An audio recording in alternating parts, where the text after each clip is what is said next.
funny spot. Harrison was like, are we behind? I don't really like, yes, is the short answer. Are we so far behind that we can't catch up? No, we'll be okay. Like we'll get there, but it is going to take some time. So hopefully you turned in your simple harmonic motion test. If you did not put it in my basket, you need to make sure to talk to me today before you leave. Does that make sense? I'm not accepting this late with a late card or anything like that. It's a test. So again, if you, for some reason, don't have it done, make sure you talk to me before you leave my classroom. I want to look at the calendar today. We're going to do a lab, and then if we have time, we can go over some homework. If not, we'll figure out another time to do that. So right now, I just want to peek at where we're at. I'm hoping that you got my emails. I'm hoping that you've been keeping up. I just want to make sure that you know where we're at because we're about halfway through Unit 6 now. Okay? So if you took 3 days off, and just whatever you did, it wasn't AP Physics, then you need to spend the next 2 days getting yourself caught back up, okay? So make sure you do that.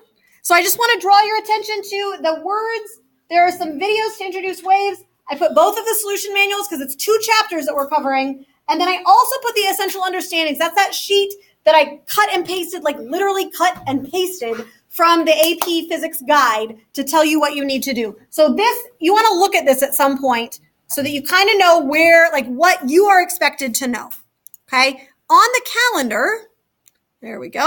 So I emailed some of this to you and I've added it in here as well. So there are videos to watch. I would strongly recommend spending some time with that. Make sure you understand it. The Doppler effect as well. So I am not going to cover any of that stuff in class.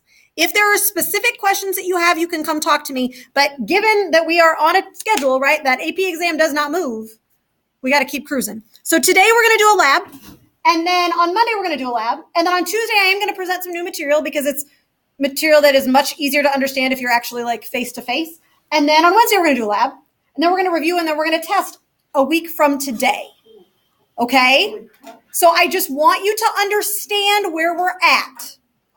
You get it? Okay? And I'm not trying to scare you and I'm not trying to be unkind. I'm not trying to be abusive. I'm just aware of our schedule and aware of where we're doing. Okay? I'm looking out for you. So again, if you spent the last 3 days without doing any physics, we're going to buckle down now. Okay? Issues, questions, or concerns on that? Okay. So there have been homework assignments, 1, 2, 3 sets of homework, and they're not short homework assignments that do need to be done soon. Yeah. You look like you're going to raise your hand. Okay, I just want to make sure. Any other questions? Or any questions, I guess I should say. Woo! Okay, it's going to be great, you guys. Today we're going to do a lab. It's a pretty cute lab. I like it. It's a speed of sound lab. And I'll hand it out to you in just a second, but it's the same piece of paper that I'm going to project up here. We are going to measure the speed of sound today. I don't know why this is not looking like it's supposed to. The one you have has a picture on it, but that's okay. All right. So before I talk about this, if one was going to measure the speed of anything, what would one need to know? If you knew its velocity, you would know its speed, and then it would be a moot point. If you were going to find the speed of something, what do you need to know? Where it's traveling. You need to know the distance or the direction, or you need something, right? Like, where is it going and all that sort of thing? And then what else do you need to know? You need to know the time.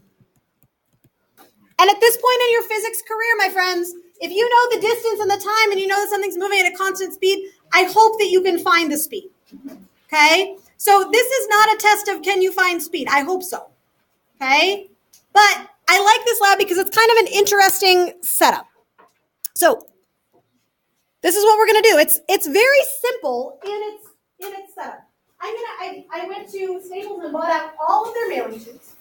It was really fun. I had my 2 little girls and we were carrying 8 mailing tubes. It was kind of an adorable picture, I think.